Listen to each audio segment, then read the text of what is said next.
I am 19 years old and I don't remember the exact moment when my life stopped feeling like mine, only that at some point normality began to feel like something I was pretending to understand. Like everyone else had received instructions I somehow missed, and at first the feeling was quiet, subtle, a mild discomfort that followed me through my days like a shadow that stayed just out of sight. But over the months it grew heavier, thicker, until it felt like I was carrying someone else's breath inside my chest. I try to trace it back to a cause: stress, school, lack of sleep, anxiety, anything explainable, because explanations feel safe. But safety slipped away when the world started behaving as if it knew something I didn't.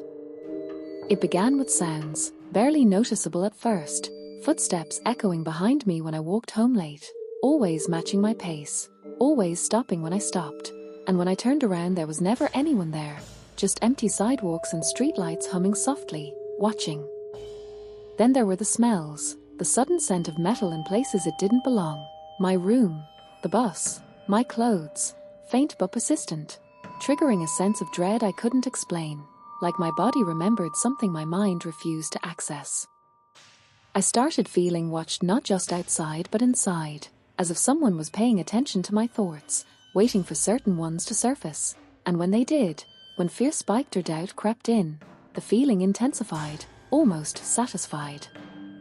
My routines changed without me deciding to change them, my feet carrying me down different streets, my hands locking doors twice, 3 times, my eyes constantly scanning reflections in windows and mirrors,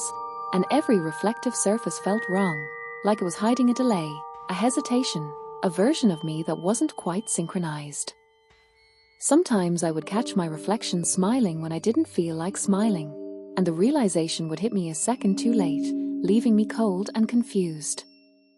Nights became unbearable, silence pressing against my ears until it felt loud, and in that silence I could sense movement, not physical exactly, but intentional, like someone shifting their focus toward me, and sleep stopped being rest and became something dangerous, because that's when the dreams started teaching me things.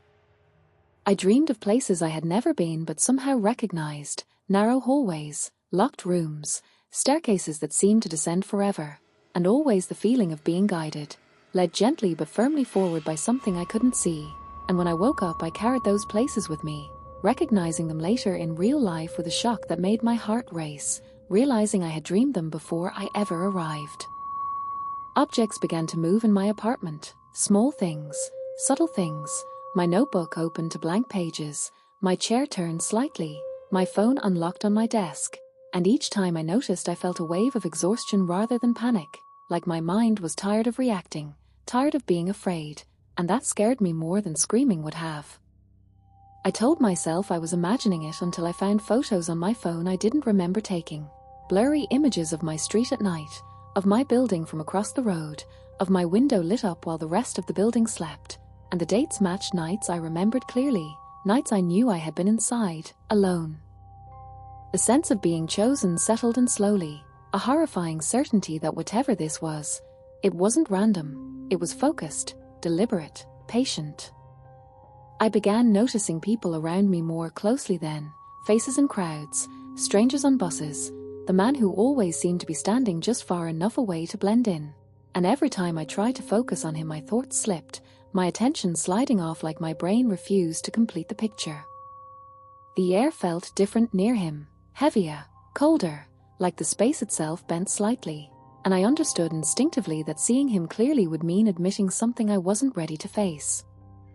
Memories from my childhood started resurfacing, moments that had always felt strange but insignificant, teachers who lingered too long, gifts I couldn't remember receiving, the feeling of eyes on me during school events, and as those memories aligned, a pattern emerged that made me nauseous, because it meant this wasn't new, it was only new to my awareness.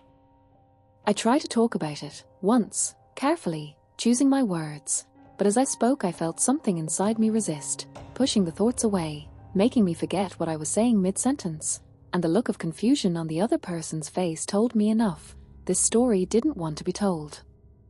My mind began betraying me in small ways, losing time, forgetting conversations, finding myself in places without remembering how I got there, holding receipts for things I didn't remember buying, and every missing moment felt like a door closing quietly behind me. I started leaving notes for myself, reminders, warnings, but some vanished, others changed, were written in calm, reassuring language that didn't sound like me, telling me I was safe, telling me to rest, telling me to stop digging. And the scariest part was how convincing those words were, how comforting it felt to obey them.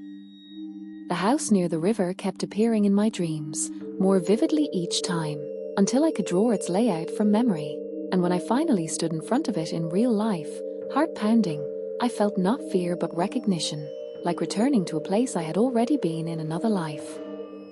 Inside, the air was thick with a familiar metallic smell, and when I heard his voice say my name it felt inevitable, like the final piece clicking into place. He wasn't a stranger, and that was the true horror, because monsters are easier to face when they are unfamiliar.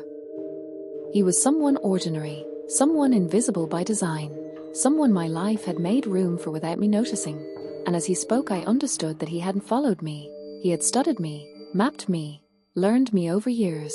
slipping into the cracks of my routines, my habits, my forgetfulness, until my fear had shaped itself around him without a face. He told me he wasn't interested in hurting me, that pain was messy and temporary, that what he wanted was permanence, continuity, to step so seamlessly into my life that even I wouldn't know where I ended and he began. And as he showed me notebooks filled with my life written from an outside perspective, I realized how thoroughly he had already done it. The final realization didn't come with panic or screams, it came quietly, like a truth settling into place, that the reason resistance felt so exhausting was because it had already been practiced away, that the calm I felt wasn't relief but surrender, and that the voice soothing me from inside my head wasn't foreign anymore.